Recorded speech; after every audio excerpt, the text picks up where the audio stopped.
welcome to another episode of CrossTalk. My name is Kevin Tocci, and I'll be your host for the next 30 minutes. We use this particular program to discuss a variety of topics, whether it's upcoming events, town politics, issues, community ideas. Today we're going to talk a little bit about the upcoming town election, the annual town election on May 18th. It's a Saturday. Takes place at Whitman Town Hall. Polls open at 9 a.m., close at 5 p.m. That's when the results will be given. And besides having candidates on the ballot, there is going to be a debt exclusion question. We're here today speaking with Dr. Kowalski. He is the chairman of the Whitman Board of Selectmen, and Frank Lynam. He is the town administrator. Gentlemen, welcome to CrossTalk. Oh, welcome back, because you've made several appearances. Thank you, Kevin. Thank you, Kevin.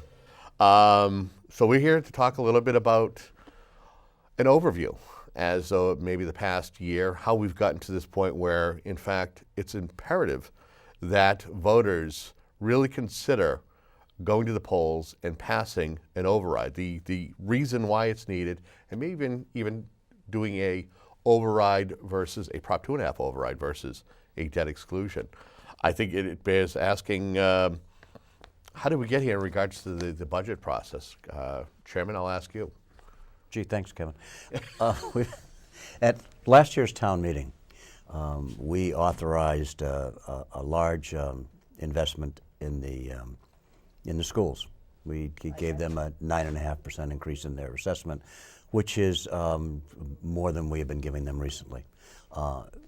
Frank, at that time, told the town meeting that this was a good thing to do, but it would probably mean that we would have to ask for a substantial override this year. So we had that. It was on the docket. The idea was on the docket for the past year. During the time leading up to this particular town meeting, we were talking about a number of ways to increase our funding, our revenue. One was the override, another was a debt exclusion. We, as you know, we have borrowed money in order to build a new police station and make repairs to the fire station and to the town hall. And there is about, I think, 8 or 9 years left in that borrowing. 11 years left. And the idea was suggested that maybe we could, and we have funded that within our levy limit and without raising taxes. And so the idea was suggested that perhaps we could take it out of exclude the debt from the levy, and therefore come up with some extra cash for capital spending by doing that. The advantage to a debt exclusion is that once the 11 years has gone by, there's no longer a burden on the taxpayer for that particular expenditure. On the other hand, we also were aware that we would need a sizable override to continue our operations at the level that we like to see, continue our fire department, police department, Department of Public Works, and schools at the level that the taxpayers and the citizens have been used to. So that was on our agenda for the whole year. It's been a difficult year discussing it, and one of the things that became apparent, I believe, during the year was that in order to properly discuss either debt exclusion or an override, there needs to be some serious long-range planning involved at the same time, so that this is not something that we have to repeat year after year. It's something that can sustain us for a while. So therefore, we have undergone we're undergoing a couple of processes. We have asked for the Collins Group, as they're called, from UMass Boston, to assist us in coming up with a 5-year capital plan, and that is close to being accomplished as far as I know. They've sent Frank an initial review, and he sent it back to them with saying that it needs some more work. So that's one thing that's going to happen. So when we say we need money for capital projects, there will be definite information involved in that. We also need to get involved in strategic planning over for the next 3 to 5 years. The first step in that was the community survey that we took in the spring, and that was completed Spring of 2018. Well, spring of 2019 was when it was completed. That's when it was completed, but it was started. It was started in 2018. in the fall. Started in the fall of 2018. Right. And we were assisted by Bridgewater State University at no cost to the town, actually. And it was we had a good response to the community survey. And what we wanted it to show us was what kind of a community our citizens wanted, and how did they think that kind of community could be supported financially. Got some interesting results. It basically it's going to be the basis for a mission statement developed for the town based upon the values that survey revealed, what we value as citizens. And that mission statement will then become the foundation for a strategic plan, where you ask all of the stakeholders, the department heads, which includes the schools, to devise goals and objectives or / activities that will satisfy our values as a town, as displayed in that survey. That takes a little time, and that's leads us to the next question. I don't want to be talking forever. No, but I think it's worth asking, and knowing that the town administrator is the gentleman who is in I'm going to use the term down in the trenches, because not only are you the person who is meeting with the finance committee, the person who is looking at the numbers, who's discussing projections, you're also someone who comes before the board of selectmen and gives them regular updates. So you're the person you're kind of the point person, so to speak. And I believe that you give recommendations in regards to the best methodology to go. There was a discussion at one point in time of possibly trying both an override and a debt exclusion. Then it kind of came down to, should we do one or the other? How did we get to that point of which direction to go? Well, I think clearly we are going to at some point need both. The debt exclusion, as Carl stated, is intended to take money that we are currently using from within our levy to pay for the debt service on the police station and the other buildings. And that is an annual expense of around $680,000. When we conducted town meeting Monday, we stopped at Article 29 of, I believe, 49 or 50 articles. Yep. And the reason we did that is at that point we had expended our available levy. What we left on the table was $974,000 in capital requests that have yet to be addressed. And it's pretty significant because they run the whole spectrum of the municipal process. 91,000 of that money is requested for security-related equipment or changes in our school system. I don't even think I have to touch on why that's necessary. Vehicle costs. We have an aging fleet at the DPW. Our newest heavy-duty truck is a 2015. The next one is a 1998. So they're requesting vehicles. Police are requesting vehicles. There were 2 vehicles requested for the school. When you add all that up, it's another $329,000. And then we have building maintenance and road work. That's another $554,000. So none of these are, gee, it would be nice if we could have. These are things we need. So in order to pay for that, we have to come up with some revenue. The debt exclusion that's being proposed on the election ballot a week from Saturday is going to, if it passes, free up roughly $688,000. And if you want, we can put the slide up for in regards to the Sure. calculations for the proposed debt exclusion. And that would if be you want helpful. to talk through that, yeah. Why don't we? Right. What you'll see in front of you is a recap of how we calculate our taxes. In the top section, you have the property information, what the value of each class of property is. You have how much taxes are raised in each of those classes using a tax rate of $15.38 per thousand. Using that calculation, we raise in taxes $25,343,000. Now the median single-family house, that's the house right in the middle, there are as many below it as there are above it, is valued at $307,500. That generates a tax bill of $4,729.00, or monthly, it costs $394.11. Okay. The debt exclusion is intended to raise the $687,000 we talked about. That will add 42 cents to that tax rate. So for the median house, that would increase for a year the taxes by $129.15, or put another way, $10.76 a month. So the tax bill would go from $394.11 to $404.88.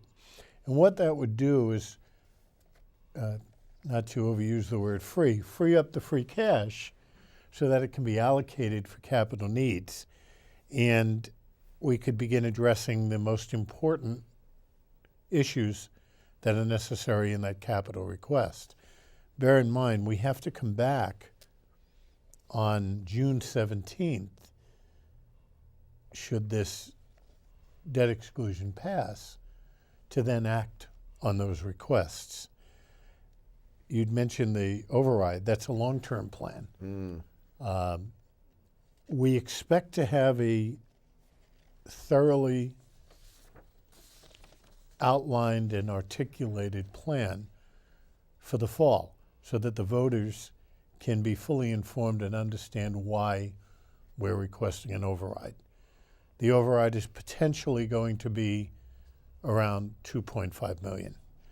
And just to help people understand what those numbers are, We'll put that slide up now. we'll put up our second slide, Thank you. which shows essentially where we are today and where we would be with an override. And to just identify the costs, if we were to go up $1 million, it would be $15.55. If we would go up $2 million, it would be $31.10. If we go up 2.5, it'd be $38.88. That's per month. The tax rate would increase at $1 million by 61 cents, at $1.5 million by 91 cents, and at 2.5 by $1.52. And if you look at the chart, what's highlighted is what the current median single-family house is and what it would be if we did the override, and how much of a difference it would make to that average taxpayer. I do want to emphasize, though, today we're talking about May 18th. We're talking about the debt exclusion. Mm-hmm. That's the first step in the plan, and we really do need that to move ahead. If the debt exclusion does not pass, Dr. Kowalski, what kind of a town meeting are we foreseeing for June 17th? How difficult will it be? Well, one probably as difficult as the one we just had on May 6th, and that we'll be forced to make adjustments to some of the items that we passed already on May 6th down in order to, if we wish to pass, if we wish to finance some of those articles that go from Article 29 to Article 49.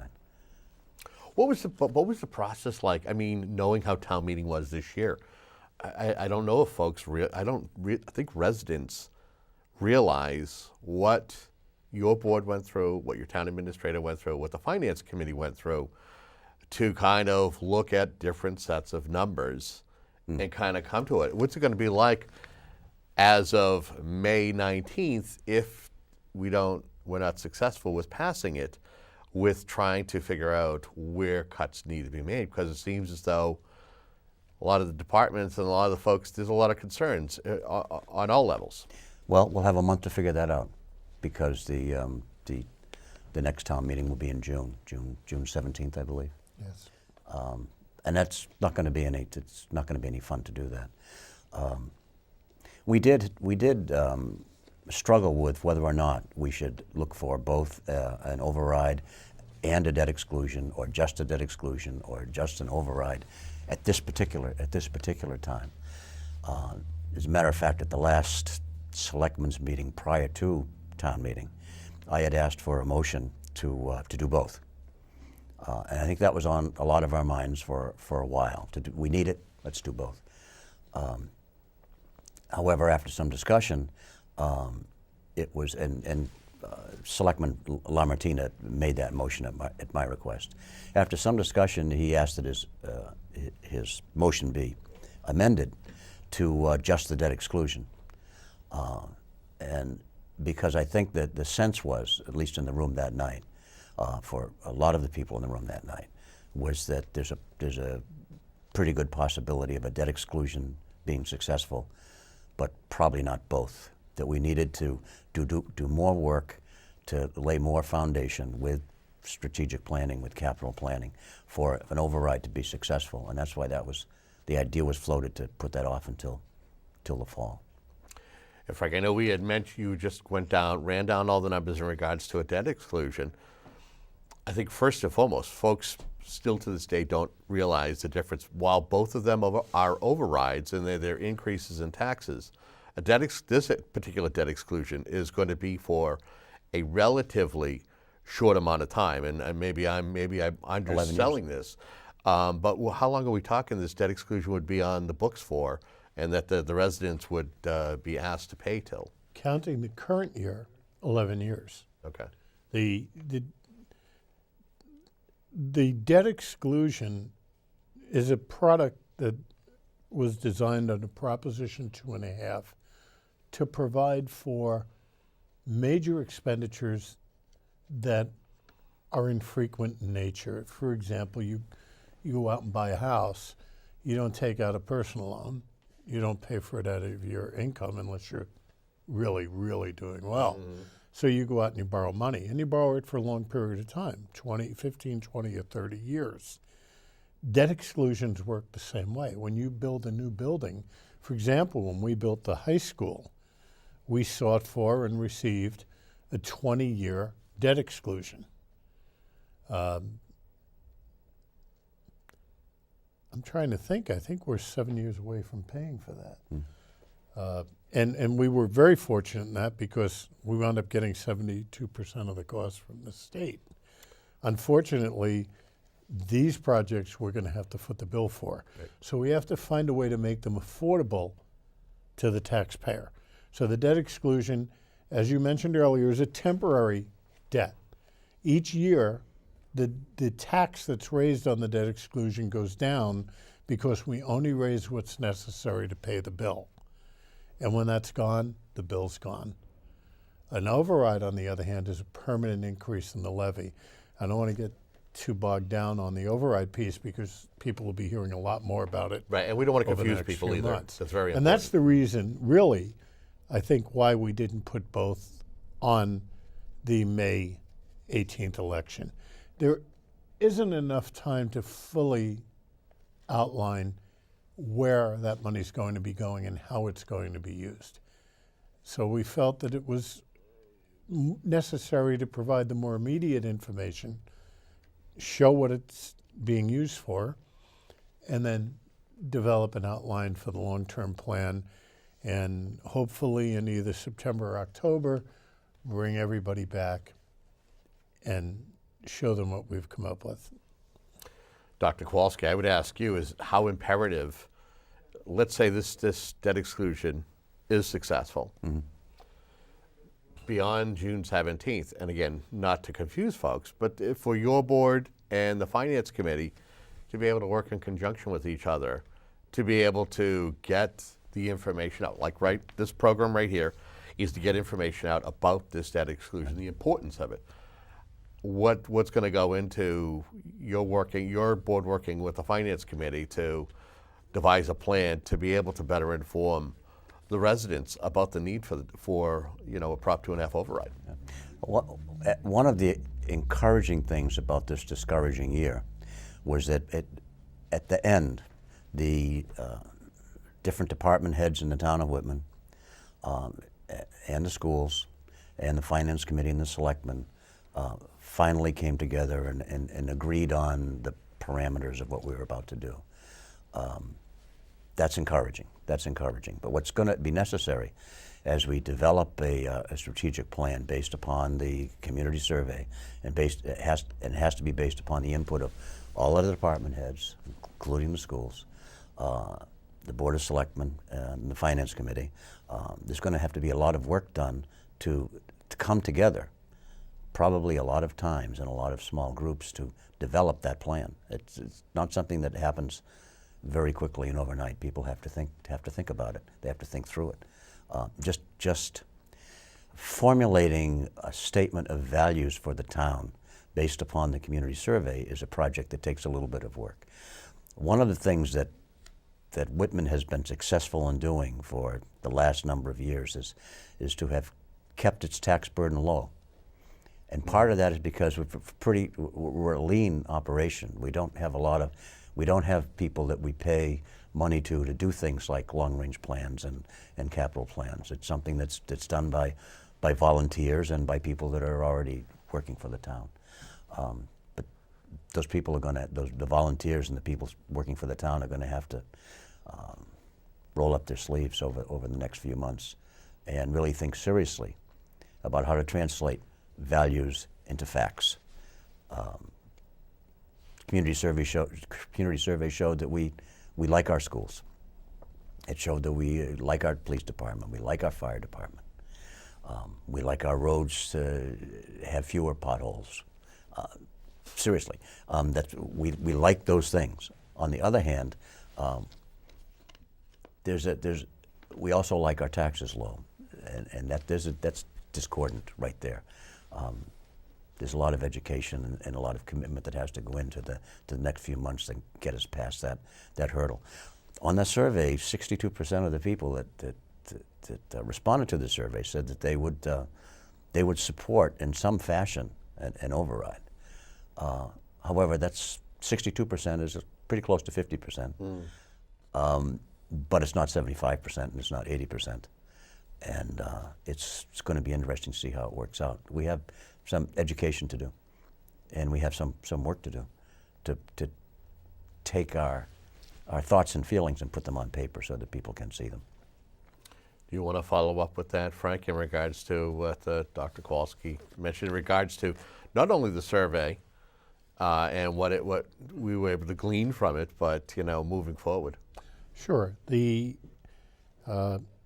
The ability for us to come together and work cooperatively is obviously essential to getting this done. I received an email from Dr. Hickey, the superintendent of the South Shore Vocational School, yesterday or late the day before, indicating that he was very interested in being involved in our process and participating as the Whitman-Hanson District has done in our regular meetings. Those meetings are going to become more frequent, and they're going to have a lot more context to them. In order for us to adequately prepare all of this information, we need input from everybody. We need it from the managers that operate the various departments. We need it from the two school systems that provide the education to our children, and we need it from the boards and committees. And it's don't underestimate it. It's going to be a big task, but it's something we have to do to provide what's necessary to make Whitman a better community. I think it's interesting to note that there was conversations on town meeting floor where Dr. Hickey had to get up at the podium and make an explanation. And Dr. Hickey not only serving that school, but he is a Hanson resident. And those meetings are filmed by Whitman Hanson Community Access and shown on the educational channel, Channel 98, if folks wanted to follow their budget process and what they go through, and knowing that the Board of Selectmen do have a liaison who is very vocal, that's Mr. Dan Salvucci, who will speak up from time to time when he feels as though maybe expenditures are a bit much, whatever the annual assessment is that's being put to the town of Whitman, and questioning what do we have for students. So I think it's educating yourself as a resident and knowing where things stand, I think, is imperative. Am I wrong, Dr. Kowalski? You're absolutely right, Kevin. Well, the other thing, Kevin, that we're going to have to do is we're going to have to reach out to our neighbor. If we're working on a system that benefits our schools, particularly Whitman Hanson, there's two shareholders, Whitman and Hanson. Mm-hmm. And whatever we do in Whitman has to be consistent with what we do in Hanson. So there's some outreach there. And I'll be spending a lot more time communicating with the Hanson administrator, and hopefully our finance committees will be working together. And I envision having some type of significant gathering where the selectmen from boards from both towns, the FinComs from both towns, the administrators and department managers from both towns all come together to talk about how we support our schools and what's important to us. And to get it down on paper. It's important. You know, thinking about an old George Strait song, you got to write it down. Got to write it down, and that's not easy. We got 2 minutes left in the program. Other than maybe getting the point out there, how important it is to get out on May 18th, not necessarily just for your favorite candidates that are running for Board of Selectmen or any other races that may be on there, but also the importance of getting out and voting for this voting one way or the other for this debt exclusion. And of course, we're here talking about being, why you should be a proponent, but just getting out and voting, I think, is the important part too. No, I think getting out and voting for the debt exclusion is more important than just getting out and voting. Frankly, we need it. We need it, and it's going to make the town healthier. It's a step in making the town more healthy financially, and it's necessary. Frank, anything you want to say in closing? Ditto. This is the beginning of the process. This would sideline us significantly if we don't have the support we need. And it's the quality of what we do is dependent on how effectively we fund it. I mean, $973,000 is sitting out there, and there are things we need to do. And if you want a decent community with decent roads and good schools and maintained facilities, it's the cost that it takes to do that. It's cleaning up the house. Gentlemen, I want to thank you both for joining me here today to get this valuable message out to the voters. And I want to thank you for tuning into a program like this. Remember, it's up to you to get out and make your voice heard. Dr. Kowalski said it'd be in the best interest to make sure you vote for this debt exclusion that's coming up May 18th, Saturday, May 18th. Polls open at Whitman Town Hall in the auditorium, starting at 9 a.m., close at 5 p.m. Be there, rain, shine, or whatever type of weather there may be. If you have any questions, info@whca.tv is the way to drop a message here for future programs. Until next time, have a good day.